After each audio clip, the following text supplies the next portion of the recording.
What's going on, y'all? We're back with another review of What If. Today's episode is episode 8. What If the Avengers Assembled in 1602? Before we start, you know what we got to do. We're going to say a thumbs up or thumbs down if we like the episode. So, you tell me, what's your opinion on this episode? I'm in the middle. When it comes down, we had this discussion already. Medieval concepts when it comes to TV shows and movies, I'm not the biggest fan. So, outside of that, when it comes down to this episode, it was nice and creative. I'm leaving it at that. Okay, great. I like the episode. I mean, it was entertaining. Before we go and do a little bit of the recap, we gotta bring up a little bit of episode 5. For those who don't remember, we had Captain Peggy Carter. She finds out the Hydra Stomper is actually being operated by Steve Rogers. For those who know, she failed to bring Steve Rogers back. She and Natasha were about to go find out where the Hydra Stomper was. Then a red portal opened up and she was taken to another universe. At the time, we didn't know it was a cliffhanger. So now we're in episode 8. So it starts off with Tom Hiddleston, aka Loki, rehearsing a line from William Shakespeare, Hamilton. Little crazy fact, fun fact that I knew about that is that he actually did a live action version to that of Hamilton, which is pretty crazy. I'm surprised they didn't bring that up. Other thing too is that he actually says in this universe, Loki says he's actually friends with Will, which is, for people who don't know, William Shakespeare.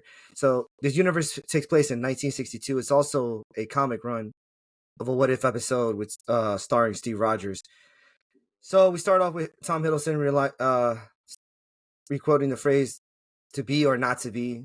Then we come to find out, we open up with everybody else. Most of the Avengers in this episode.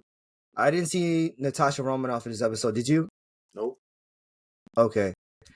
So we get to see that Loki is the jester of this fine community in Britain.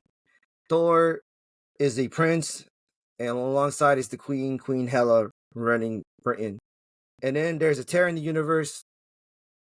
Queen Hela gets taken away. Then we come up with we have Captain Peggy Carter comes back. That's why I brought in for the last episode. She's stuck in this universe now, and she tries to save the day. She fails to save Queen Hela. Thor gets crowned king, and Thor thinks Peggy is cursed. She is on the run, and then come to find out her and the Watcher actually have lines together. The Watcher's watching as always, and she can see him and hear him. She goes looking for Tony Stark. Tony is not really much of a scientist in here. I mean, he is somewhat of a tinker, a blacksmith, if you may, a drunk. I guess in every universe he's a drunk. So Tony suggests that they need to find someone that can help steal the scepter. If those who remember, the scepter is the staff that Loki was using to control Thanos' army in the attack of New York. So Tony recommends that there's a thief that they can grab, and aka it is Steve Rogers. He is alongside Bucky and Scott Lang, aka the Ant-Man. So far, am I getting this right? Yep. We have the Captain America Civil War as the rebels. Of course. So Peggy stops Steve Rogers from robbing Loki. She tells him the plans in a bar about she needs the help of Steve Rogers to steal the scepter from Thor. In this universe, Peggy is, I believe, deceased. Little fun fact over there too. They're attacked by Happy. They send a bunch of assassins of what was the name of that villain? Yellow Jacket. They end up running away. Peggy gets captured.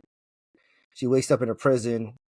the Watcher offers to take her back to her universe, but she doesn't want to. She wants to save the day because she wants to know why this universe is being teared. She escapes using Banner as a distraction for him to become the Incredible Hulk. She re-meets with Steve and the gang and how they're going to rob the scepter. There's a party going on later today, and they all have their positions to play. And as we know, there's a battle that happens. They try to steal the scepter. Everybody is at war with each other.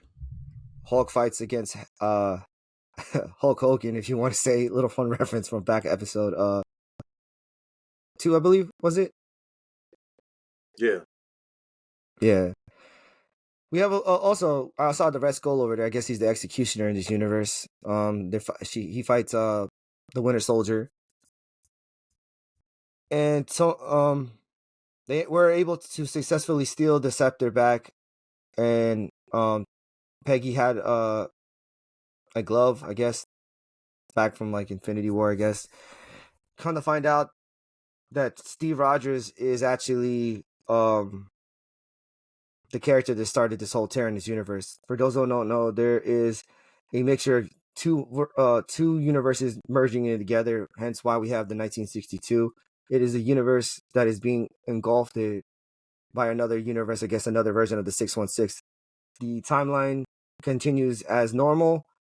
Steve Rogers was fighting Thanos and accidentally hits the time stone, and which sends him to 1602 and brings some of the cast members back.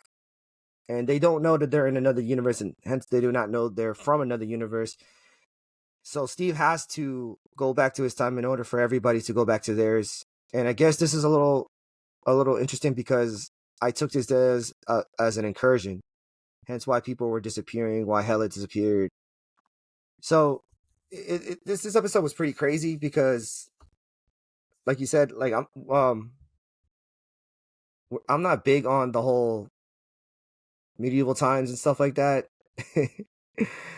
um, it was pretty interesting to see how people reacted back in 1602 and how they brought back Peggy Carter. I really think she does play a critical role in this episode. It was fun to see two Hulks battle it out, which is pretty funny. And is there anything else you want to say? Nope. Another. If I was to rank it, it's probably third favorite. I would say second. Like third favorite? Like top 3? Yeah. Number 3, Oh, probably. for real? I would say second to last so far. Not one of my greatest episodes, but it was interesting, like I said. Oh, little cliffhanger at the end. After Peggy saves everybody gets sent to the universe except for Peggy. She's found at a bar, drinking alone, and is stranded. She thinks the Watcher comes to visit her one last time to gloat. Come to find out, we got Doctor Strange Supreme visiting Peggy, and was like, "Hey, Peggy, I thought you would need a friend." And she's like, "Strange, what are you doing here?" And he quotes, I got a story to tell you."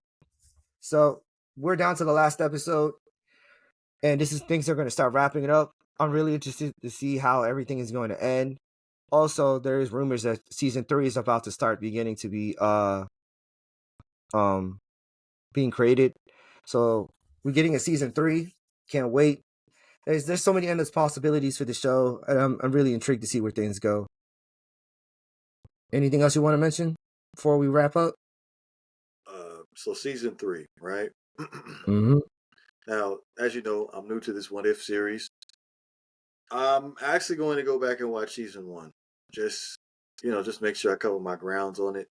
Even though I don't think there's anything in season 2 that references to season 1 except for maybe the you said the multiverse Avengers. What do you call those? Oh, the Guardians of the Multiverse. Guardians of the Multiverse. I'm sorry. Mm-hmm. So I probably do need to go back and watch and see how that was assembled. But outside of that, I'm looking forward to season 3, considering the fact that I pretty much enjoyed almost every single episode of season 2. All right, great. I need to go back and rewatch some of it.